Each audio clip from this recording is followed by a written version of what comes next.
Salve, salve, galera do InfectoCast. Estamos aqui para gravar mais um episódio para vocês. Eu sou o Lino. Klinger. E eu sou o Felipe. E hoje nós temos um novo participante, para o qual eu gostaria de passar a palavra para ele poder se apresentar. Fala aí, Arthur. Oi, pessoal. Eu sou o Arthur. Eu sou infectologista já. Eu sou R4 de Infectologia Hospitalar aqui na Escola Paulista de Medicina. E vou começar a participar dos episódios com vocês aí. Klinger, então fala pra gente um pouquinho da anatomia da pele. Bom, então como você disse, para a gente poder estudar a infecção de pele e partes moles, a gente tem que entender quais são as camadas da pele, porque as infecções da pele elas vão ter essa divisão. Então eu tenho infecções que vão pegar a epiderme, eu vou ter infecções que vão pegar a derme, e eu vou ter infecções que vão pegar toda a extensão da pele. Então a gente vai dividir a pele na epiderme, na derme e na hipoderme. A epiderme, que seria aquela parte mais externa, a parte queratinizada. Logo abaixo, a gente tem abaixo da epiderme, a gente vai ter a derme, que é onde a gente vai ter os vasos sanguíneos, linfáticos, a gente vai ter os anexos cutâneos, né? E abaixo da derme, uma camada mais profunda, que é a hipoderme, que vai ser caracterizada pelo que vai ter o tecido adiposo, os vasos sanguíneos, vasos linfáticos, que vai fazer contato com a fáscia e a gente vai pegar uma camada mais profunda. Entender essa estrutura da pele vai clarear pra gente quando a gente estiver falando da celulite e da erisipela. Isso é importante a gente definir, porque a gente está falando de infecções superficiais da pele hoje. A gente não vai adentrar muito nas outras questões de infecções de pele, porque é um mundo muito extenso. E essas infecções, lembrar que elas tendem a ocorrer quando ocorre uma perda da barreira cutânea. Quando a pele deixa de ser íntegra, ocorre uma facilidade para haver a invasão de algum micro-organismo, que porventura vai levar à infecção. E aí, a depender de onde a gente vai poder dividi-la em 3 entidades, digamos assim. Como é a celulite, Felipe? Então, isso é bem, assim, questionável, porque para alguns autores, celulite e erisipela são sinônimos.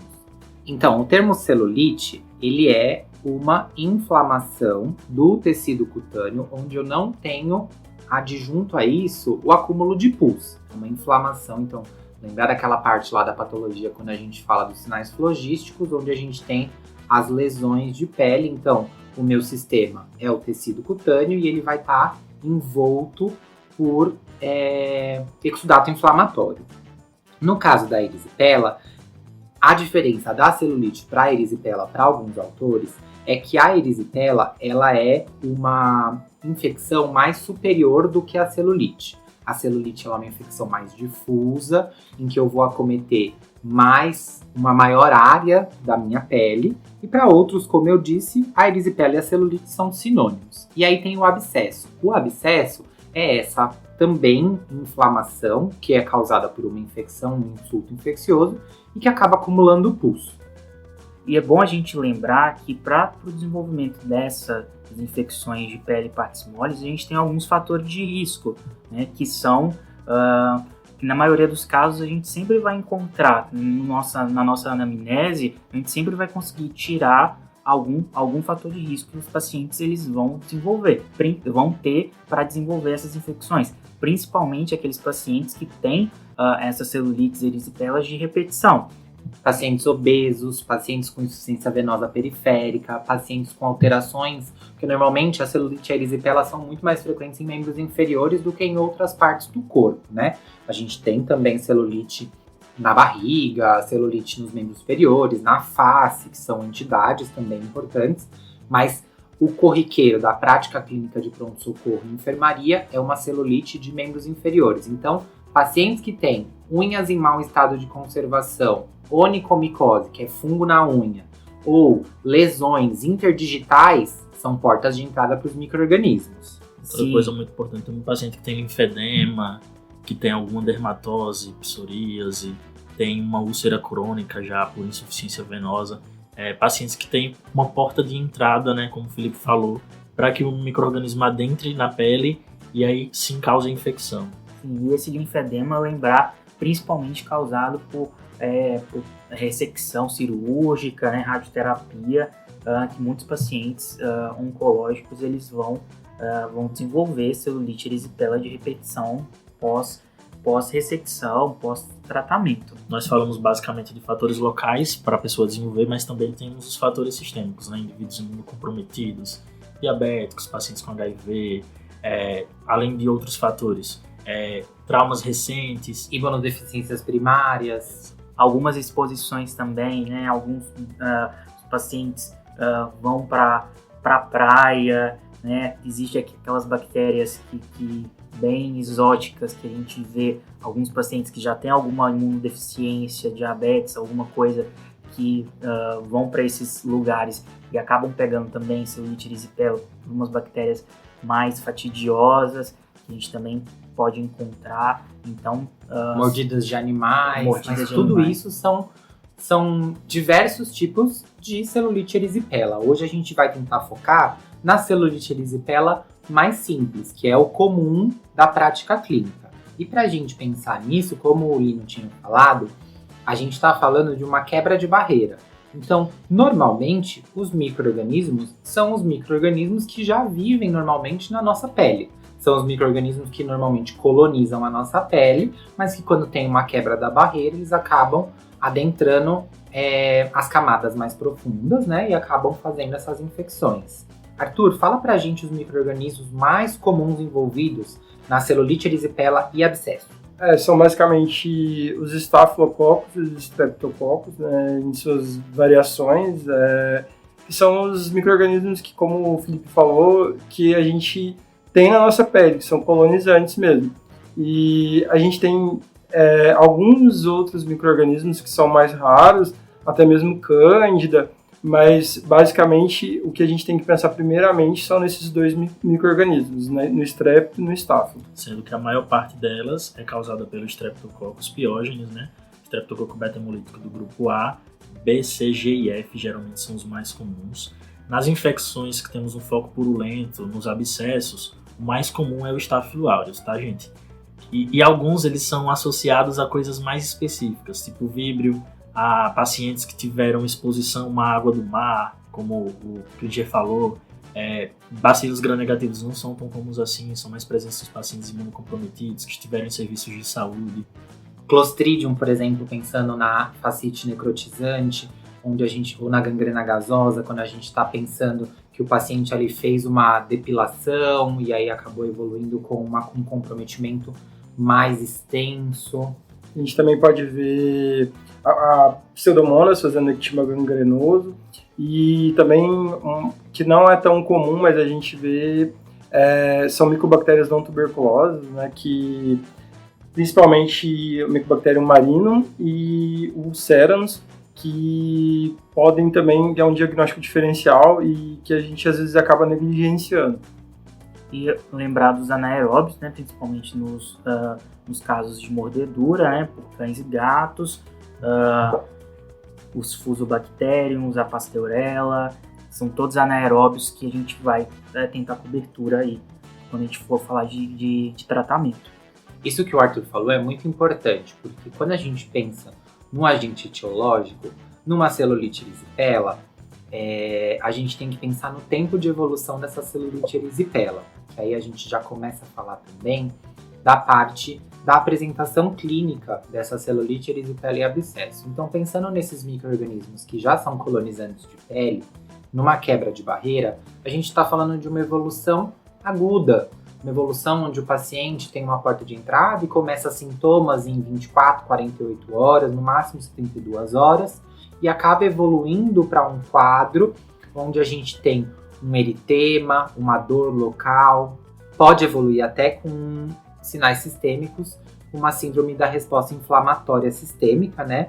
Que a gente já vai pensar numa infecção de pele mais grave, né? Isso é importante para a gente diferenciar, por exemplo, do que o Arthur falou, das micobactérias não tuberculosas, ou da própria micobactéria tuberculose causando eritema de Bazin, ou da própria micobactéria tuberculose causando celulite mesmo, nesses pacientes que estão ali em evolução mais de meses, evolução não de dias, como a gente está falando aqui da celulite erisipela e abscesso.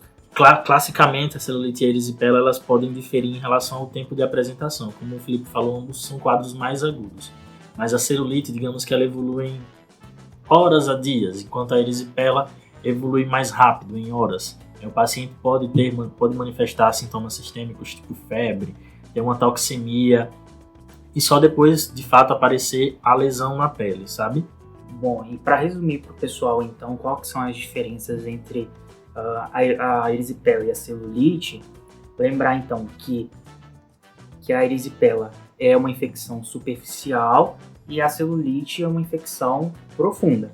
Isso na definição, né, Clídio? Porque na prática clínica, como que é? A gente não consegue fazer isso, né? Isso mesmo. A gente coloca lá na hipótese diagnóstica celulite / erisipela. A gosto do freguês. A gosto do freguês, porque a gente não consegue diferenciar isso só a olho nu, né? Teria que fazer um anatomopatológico para você ver qual o acometimento, a extensão daquilo dali. Bom, mas assim, alguns livros trazem de forma didática essa definição, essa diferenciação. Por exemplo, quanto à coloração, né? A erisipela seria um vermelho mais vivo, assim, um vermelhão, e a celulite uma coisa mais rosácea, né? Em relação às bordas, a erisipela é uma borda mais definida e a celulite você não sabe onde começa e onde termina. E em relação à sensibilidade, a gente teria que a erisipela teria uma dor muito mais forte muito mais intensa do que a celulite. Porém, isso, gente, é meramente uma divisão didática e que na prática a gente realmente não vê essa divisão, né, entre celulite e erisipela. Acabam que elas viram as duas uma entidade única, né? E o abscesso cutâneo é aquele, diferentemente da celulite e erisipela, vai ter aquele ponto de flutuação, né? Vai ser muito bem delimitado. Quem aí nunca teve, né? Normalmente quando a gente é mais jovem, né? Tem um furúnculo, uma espinha que acaba evoluindo para um abscesso que vai precisar de espremer, né?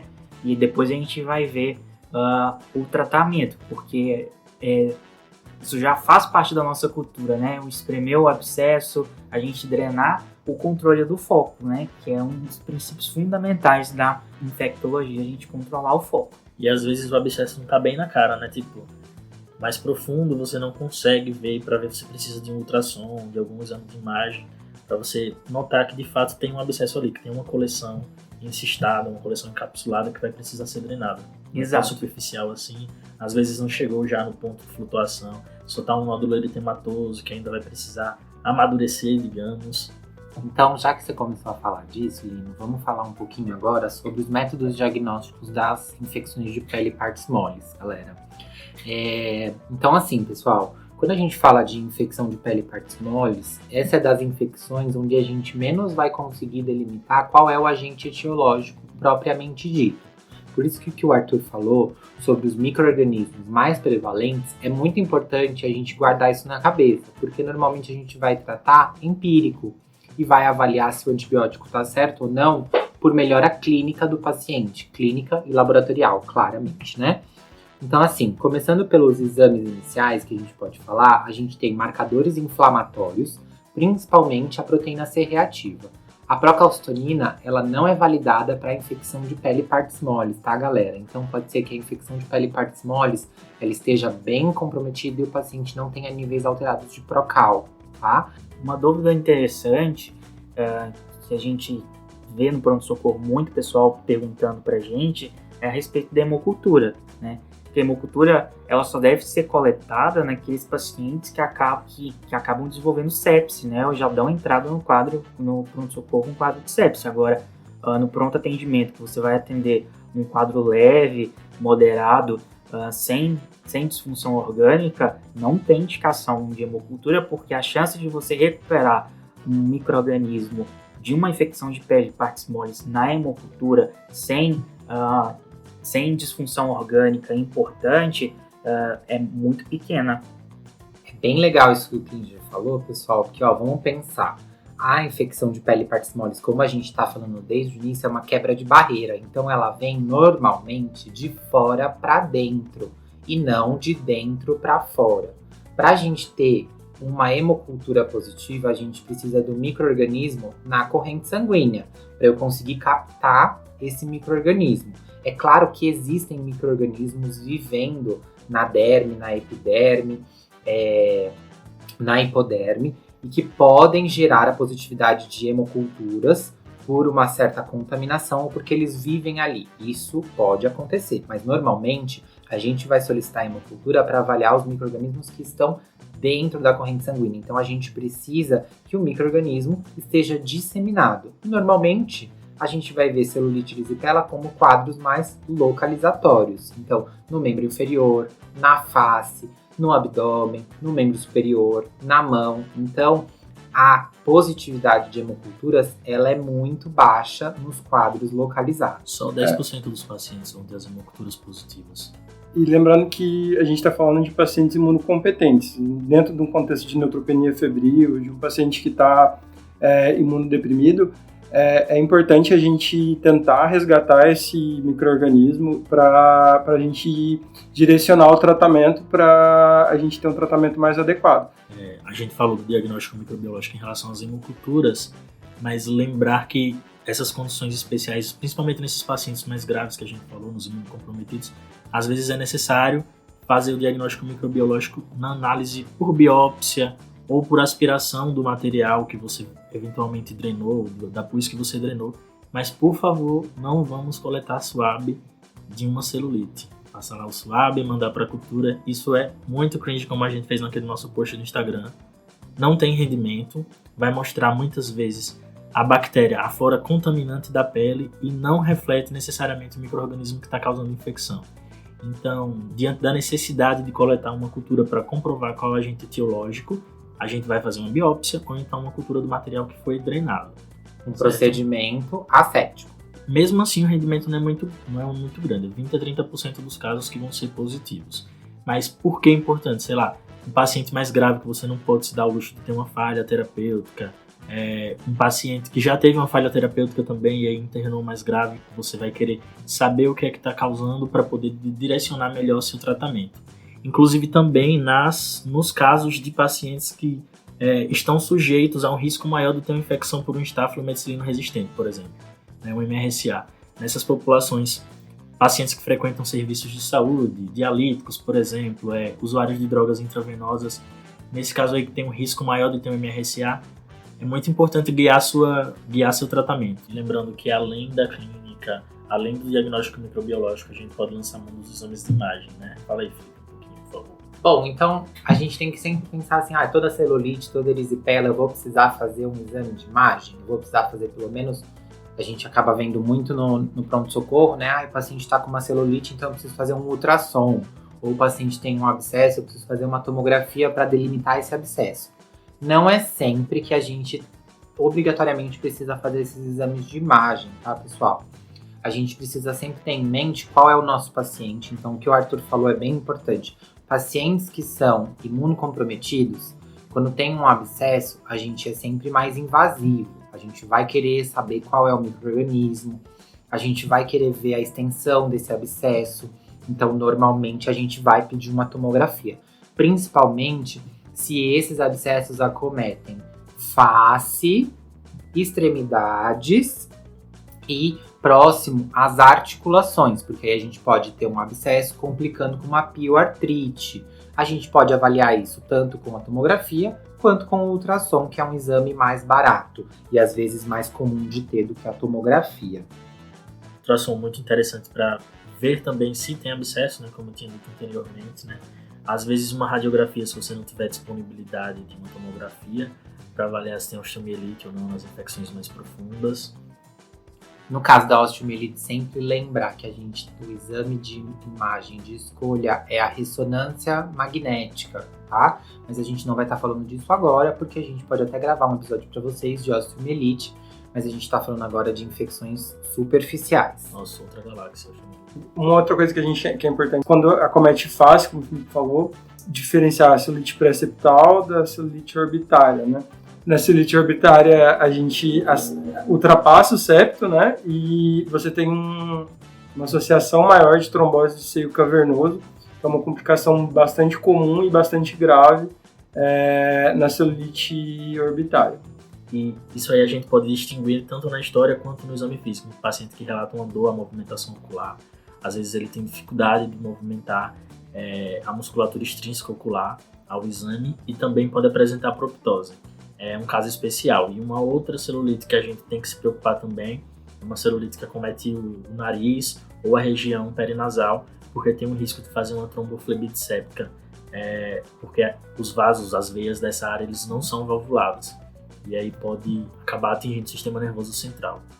E aí, sempre que a gente está falando disso, a gente vai chamar as outras especialidades para acompanhar com a gente, né? Então, sempre num caso de uma celulite periorbitária, o paciente pode até internar na enfermaria de clínica médica, no pronto-socorro, na enfermaria da infecto, mas a gente vai ter que chamar o oftalmo para dar uma avaliada para ver se acomete alguma região ali que a gente precise fazer algum procedimento ou precise ser mais invasivo nesse tratamento. Tá, mas e aí chega um paciente para você no pronto-socorro, fala, doutor, minha perna tá vermelha, tá doendo, tem, 3 dias e hoje eu resolvi vir aqui procurar. O que é que você tem que pensar além de uma infecção de pele partismose? O que mais pode ser? Então a gente tá falando agora de diagnóstico diferencial, é isso? Isso aí. Então de diagnóstico diferencial, bom, eu vou levantar trombose. Trombose venosa profunda pode ser um diagnóstico diferencial de uma erisipela celulite. Clíndio, fala um diagnóstico diferencial. Eu acho que a gente tem que lembrar sempre que essa infecção superficial ela também pode estar cometimento do plano profundo, né? Então, a fascite necrotizante também pode ser um diagnóstico diferencial. Às vezes, um paciente que tem uma dor desproporcional ao exame físico, ao que aparenta ser, né? Você olha assim, mas o paciente está lá urrando de dor. Uma extensão grande, uma evolução muito rápida. O paciente que está muito toxemiado além do que parece estar para aquela perna que só está vermelha. Outra coisa também, reações a drogas, o paciente que, fez uma dermatite de contato e aí tá com a pele vermelha. Paciente que tem uma artrite gotosa, eczemas no geral, isso. Paciente que tem uma artrite gotosa e aí... Outro diagnóstico diferencial também pode ser visto, mas que a gente vai diferenciar mais na história clínica, né? É a queimadura, né? Queimadura solar ou queimadura por qualquer outro produto pode causar um exantema no primeiro grau, né? Queimadura de primeiro grau, onde a gente pode diferenciar do quadro de celulite erisipela se a gente olhar só, única e exclusivamente a apresentação clínica do paciente, sem contar com a história. O herpes zoster, né, pode fazer um rash, inicialmente surgirem pápulas, depois elas se transformarem em vesículas. Antes do aparecimento das vesículas pode haver uma confusão. Os quadros de artrite séptica, artrite gotosa, mas lembrar que isso aí vai estar sobre uma articulação, o paciente vai referir muito dor articular, você vai ver que tem artrite de fato, está quente, o local é demasiado, ao exame físico você vai notar que o paciente tem sinovite. Eu acho que picada de animais também, né, que vão gerar resposta inflamatória, que a gente vai poder também ser um diagnóstico diferencial aí. Cobra, aranha, escorpião, Sim. né? Normalmente mais cobra e aranha que causam eczema do que escorpião causa mais edema. Então é sempre bom a gente ficar de olho. Saber que a história clínica vai ajudar você no diagnóstico diferencial desse paciente. Então avaliar o que começou primeiro. Começou a dor, começou a vermelhidão. Tem ou não associado sintomas sistêmicos? Tem febre associada? O exame lá que a gente pediu no começo, PCR, hemograma, como que estão esses PCR e hemograma? Lembrando que PCR e hemograma não aumentam só em infecção, tá, gente? Podem aumentar, podem ter alterações em outros diagnósticos diferencial, mas aí a gente também vai correlacionando com a história clínica e a apresentação do paciente. Geralmente, lembra que essas infecções de pele partismose, elas costumam ser unilaterais, né? Não costuma acometer os dois membros inferiores ao mesmo tempo, né? Diferente, por exemplo, de uma dermatite de Stase, de um paciente que tem um linfedema. Quando você tem um quadro bilateral, não é muito prudente pensar que é uma celulite, por exemplo. Uma coisa que eu queria levantar são quais scores prognósticos que a gente poderia utilizar para a gente estratificar o risco, qual paciente que a gente precisa prestar mais atenção, nos pacientes com infecção de pele e pele partismoles.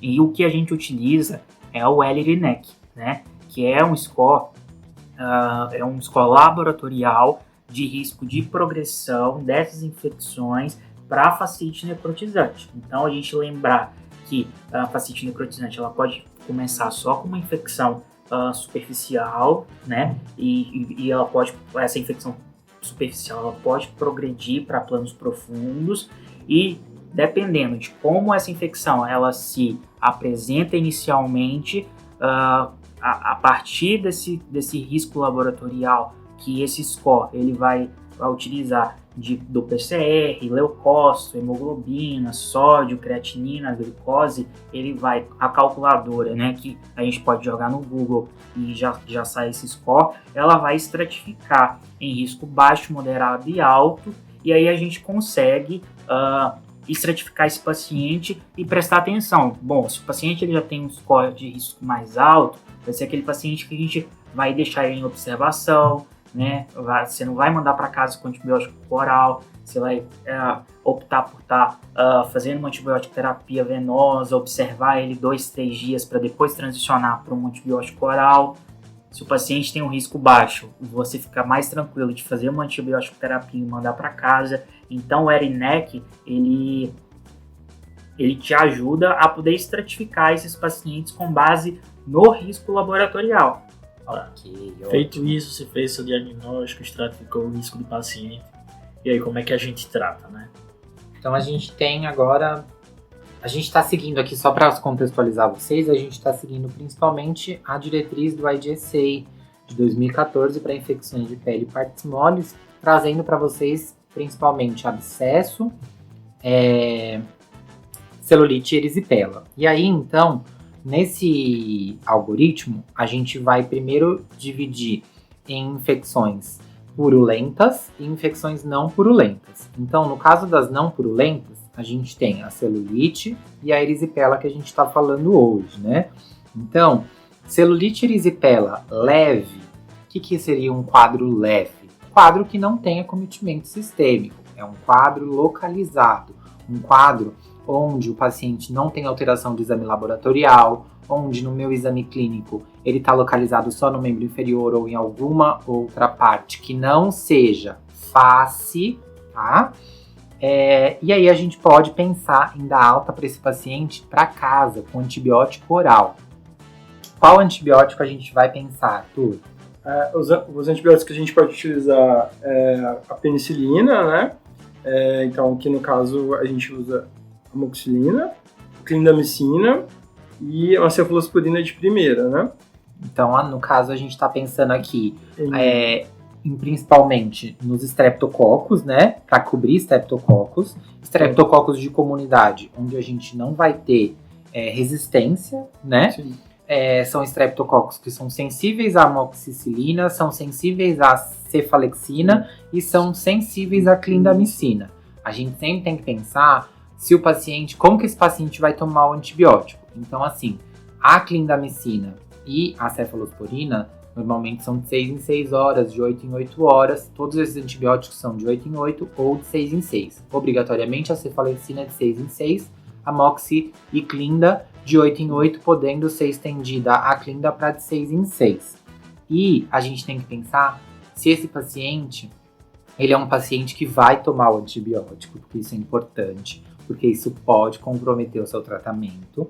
Se o paciente ele vai ter esse medicamento disponível no Sistema Único de Saúde para pegar esse medicamento, né? Então, aqui pra gente, amoxicilina, cefalexina e clindamicina tem no SUS, beleza? Então, a gente pode pensar nesse paciente aí.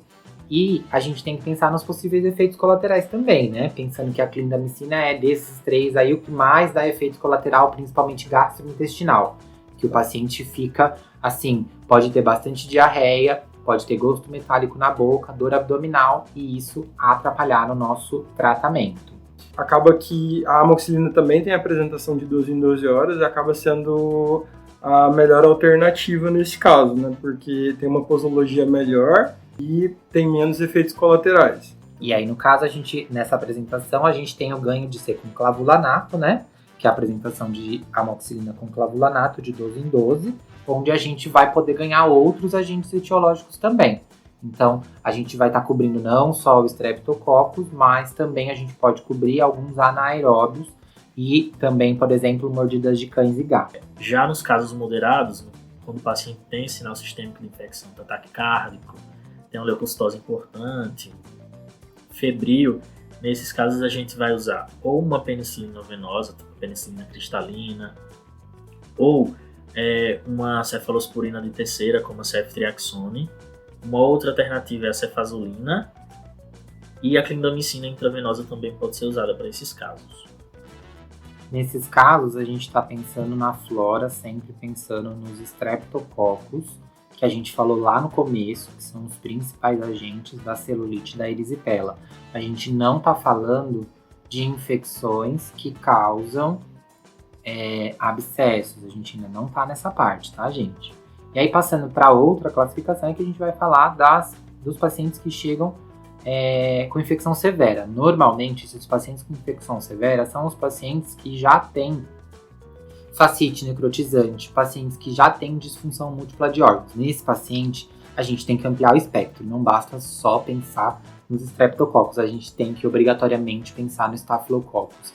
E aí, pensando na nossa microbiota aqui do Brasil, a gente tem uma diferença muito grande, como a gente já falou nos outros episódios para vocês, da prevalência de estáfilo na comunidade resistente à meticilina, tá? A gente não tem uma prevalência muito grande em relação comparativa aos Estados Unidos, onde a gente vai precisar cobrir esses pacientes. Na nossa comunidade, os nossos estáfilos normalmente são sensíveis à oxacilina, tá? Então a gente vai precisar entrar com um regime endovenoso que cubra os estáfilos estreptos e também anaeróbios, pensando nas infecções graves, não esquecer dos anaeróbios. Então por isso que a gente vai entrar no guideline do IGSA, ele coloca para a gente colocar pipetazo junto com vanco, né? Pensando no estrepto, nos anaeróbios e no estáfilo resistente à meticilina, já cobrindo com a vanco.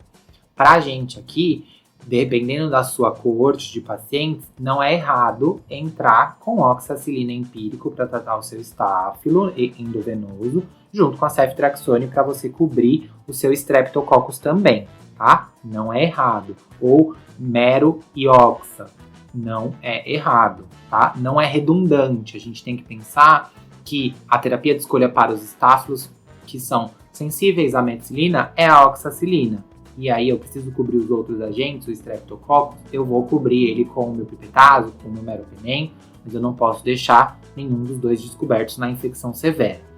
E na infecção severa, a gente tem aquilo que a gente está falando desde o começo. A gente quer saber, a gente não pode perder esse paciente. A gente vai coletar hemocultura, se tiver tecido para desbridar, vai desbridar, não vai coletar cultura de suave, não vai limpar ali o local de necrose para fazer cultura, a gente vai debridar o material que está necrótico, mas a gente não vai mandar esse material necrótico para a cultura, porque esse material ele é um material contaminado, sempre pensa isso. Se eu for coletar a cultura, eu vou coletar da pele que vai ficar, e sempre da pele profunda, da pele não, né, no caso, da infecção de partes moles profunda, da superficial, eu não faço isso. E a questão da gente entrar ou não com a vancomicina, a gente vai analisar, né, a histórico do paciente. É um paciente que frequenta serviço de saúde, é um paciente dialítico, tem um catéter, ele tem SWAB positivo, né, pesquisa de SWAB nasal para MRSA, é um paciente que é imunossuprimido. E aí sim a gente vai poder analisar se a gente vai fazer cobertura para MRSA ou não. Então, como a gente vem falando nos nossos episódios, a gravidade de um caso ela não está relacionada com a resistência da nossa bactéria, mas sim com a virulência e com a resposta que a gente tem do hospedeiro àquela infecção. Então, bactérias que são sensíveis a antibióticos, né, vamos dizer, fraquinhos, podem desencadear respostas no hospedeiro que vão com múltiplas... Sepsis, né? Pode causar uma sepsis. Pode causar sepsis. E isso não vai... E a gente pode matar ela com um antibiótico besta. Sim. E a gente sempre lembrar que o paciente, a gente entra com esse tratamento, o paciente melhora, a gente pode pensar em descalonar esse antibiótico, talvez passar por um antibiótico oral, dar alta para esse paciente, deshospitalizar ele. E aí, Felipe, quanto tempo que a gente pode fazer de antibiótico? O que a gente pode utilizar de estratégias para a gente tratar? É 14 dias? É 21 dias? É 10 dias? Ah, eu adoro essa pergunta. Qual o seu número mágico, assim? É bem isso mesmo, né? Porque é você um número faz mágico. número ímpar? Cada um tem o seu número, né?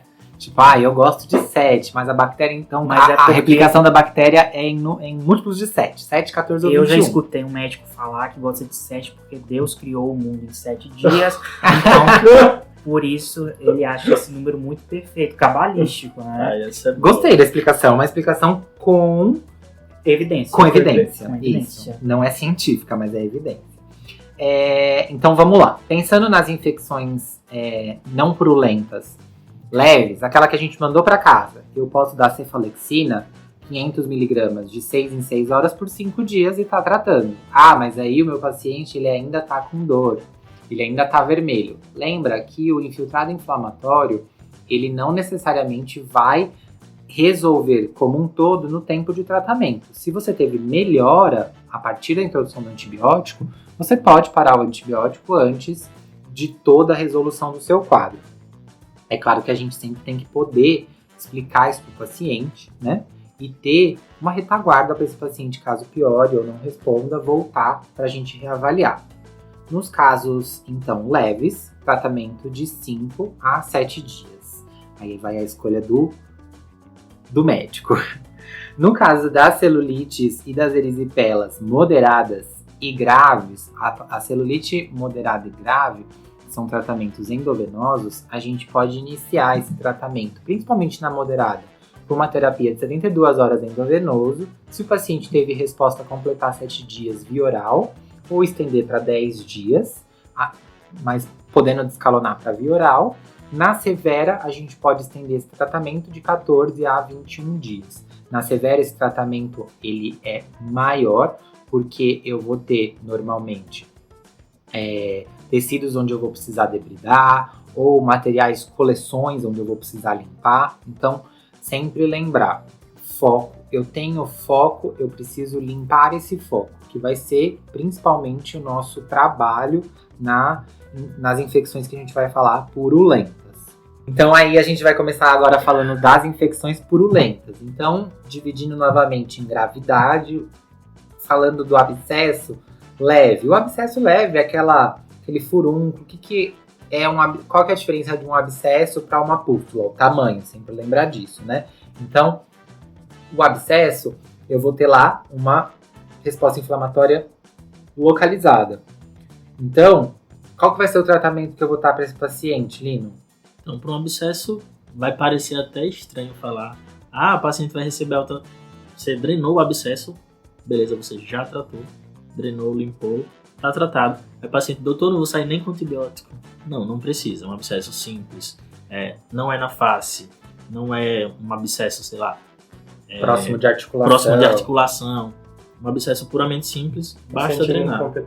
Paciente imunocompetente, tudo isso, só precisa drenar. É uma furunculose normalmente na axila. Vai lá, drena, passa o bisturi, faz anestesia, óbvio, né, gente? Pelo amor de Deus. Na pele, faz anestesia ali, faz o bisturi, drena e é isso. Acabou. Esse é o tratamento do nosso abscesso simples, tá? Pensando agora no paciente que vai ter um abscesso moderado. O que é um abscesso moderado? É um abscesso que vai estar no imunocomprometido, um abscesso num paciente onde o paciente está próximo de articulação, ou abscesso na face. Eu vou precisar avaliar esse abscesso. Esse paciente, ele vai receber cobertura para o estáfilo. Lembra sempre disso, tá, gente? A gente está falando agora das infecções que fazem pus, principalmente o agente etiológico é o estáfilo. Então, esse paciente, eu vou ter que cobrir estáfilo. E aí a gente começa a falar de novo dessa questão do qual é o perfil de resistência dos nossos estáfilos. Aqui em São Paulo, a gente tem uma resistência alta à clindamicina, a gente tem uma resistência de alguns estáfilos de comunidade ao Bactrim, mas a grande maioria costuma ser sensível à oxacilina, uso de comunidade, diferente dos Estados Unidos, onde a gente tem uma alta prevalência de Camarsa, né, que são os estáfilos resistentes à meticilina, tá? Da comunidade, por isso que a gente fala Camarsa. Então, se eu pensar no nosso paciente que é da comunidade, que vai estar tratando um abscesso moderado, que esse paciente, normalmente, eu vou ter que avaliar ele, então ele vai precisar pelo menos de uma avaliação internado umas 48 horas.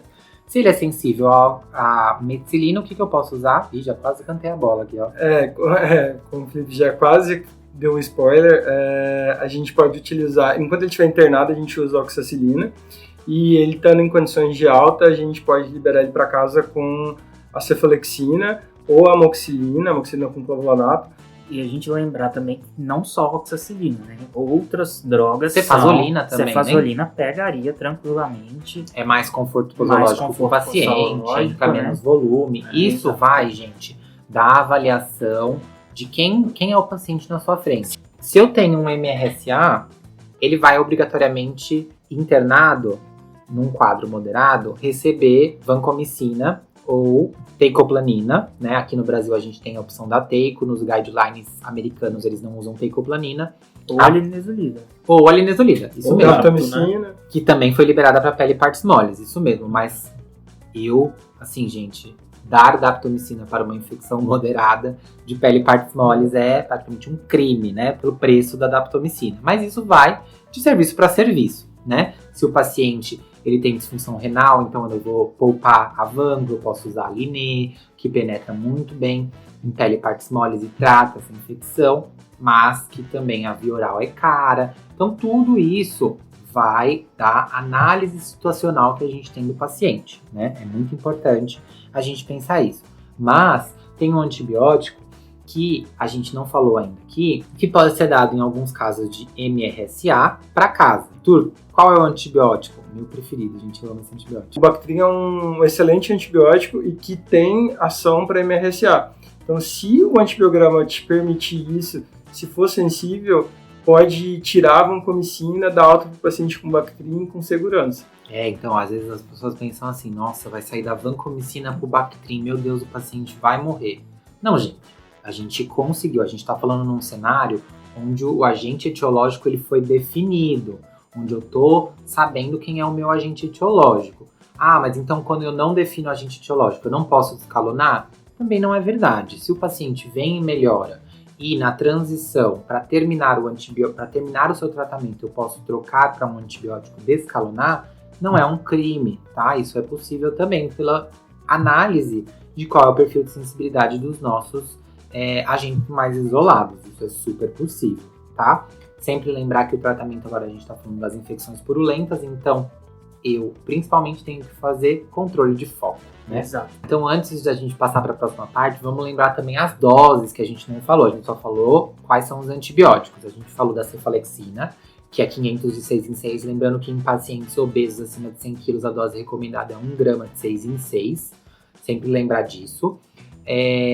A dose da oxacilina, normalmente 2 gramas de 4 em 4, se o paciente não tem nenhuma disfunção para volume, nenhuma disfunção renal. A dose da cefazolina, 2 gramas de 8 em 8. Do Bactrim, é bom a gente lembrar que o disponível pelo SUS, ele é o Bactrim que é 480. Onde a gente tem 400 mg de sulfametoxazol e 80 mg de trimmetoprim. A dose para tratamento de infecções de pele e partes moles é 800, 160 na dose. Então eu tenho que dar 2 comprimidos de 12 em 12 ou de 8 em 8. Eu sempre tenho que lembrar disso, que se o paciente ele tem dificuldade de tomar comprimidos, vão ser 2 comprimidos em cada tomada e isso pode prejudicar o tratamento. E a Clinda, que a gente já tinha falado lá na celulite, né? Que é 600 mg de 8 em 8 a 6 em 6. Lembrar também que a Clinda, a apresentação é 300 mg por comprimido. Então, o paciente vai tomar 2 comprimidos de 8 em 8 ou de 6 em 6. Sempre tem que pensar nisso, tá, gente?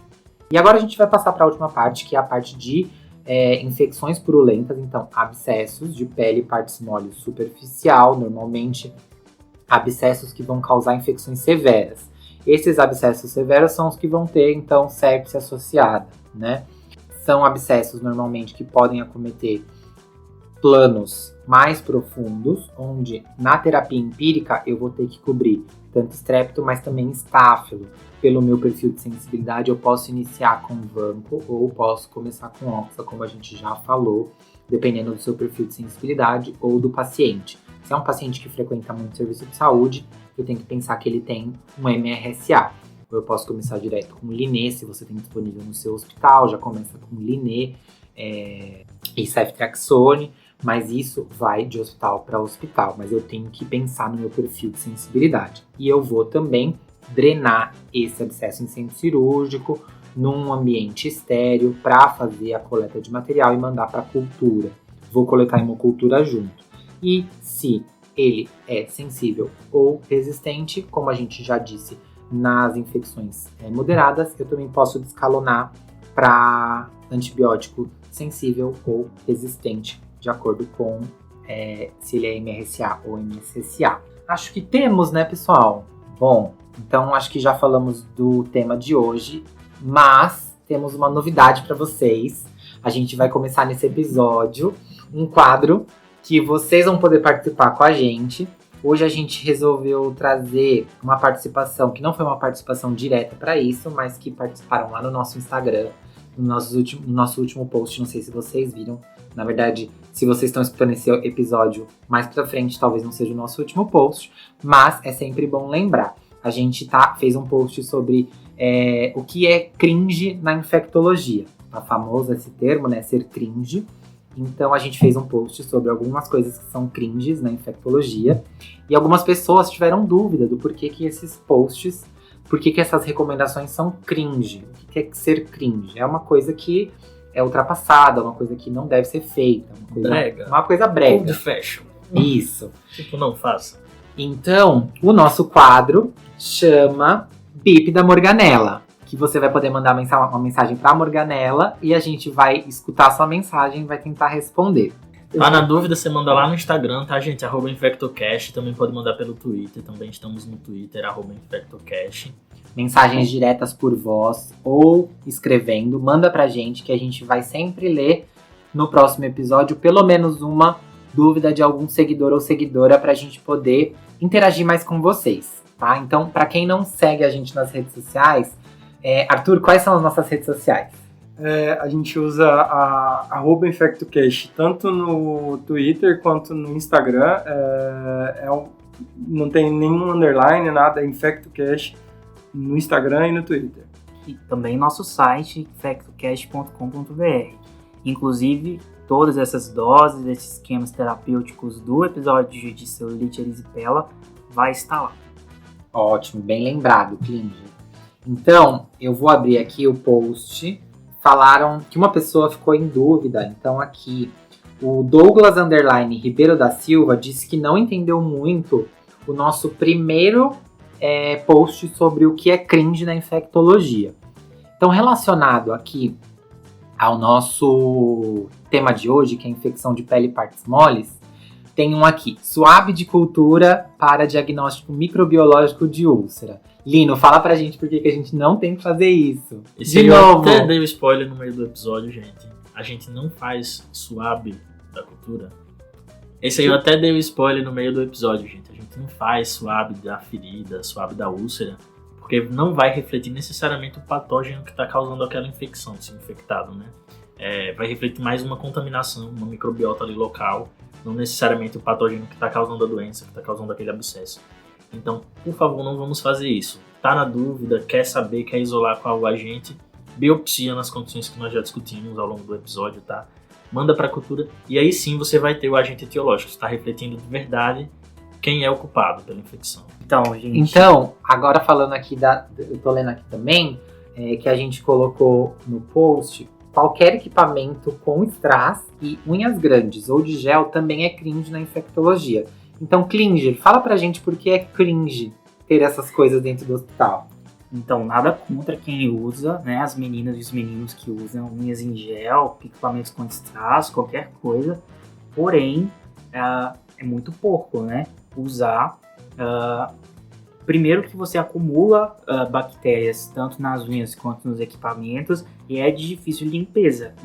Então, os pacientes, quando a gente vai manipular esses pacientes, e esses pacientes eles são colonizados por bactérias multiresistentes, essas bactérias elas possuem mecanismos de resistências que quando a gente está passando de um paciente para o outro, mexendo na bomba de fusão, mexendo no monitor, até mesmo no paciente, a gente acaba passando essas bactérias de um paciente para outro porque a gente não consegue higienizar direito nossas mãos, equipamentos e tudo mais.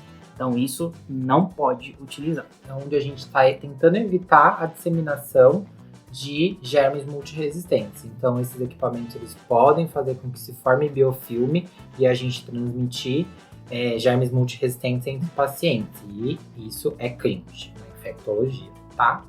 Vocês vão dizer que os infectos são chatos, mas... Ai, a CCIH não quer deixar eu usar brinco, mas não vai deixar mesmo, não vai deixar. Bom, por hoje é só, pessoal, e até a próxima. Espero que vocês tenham gostado. Curte lá e comenta. Isso, não esqueçam de curtir o nosso post, não esqueçam de seguir a gente nas redes sociais, @InfectoCast. Até a próxima, pessoal.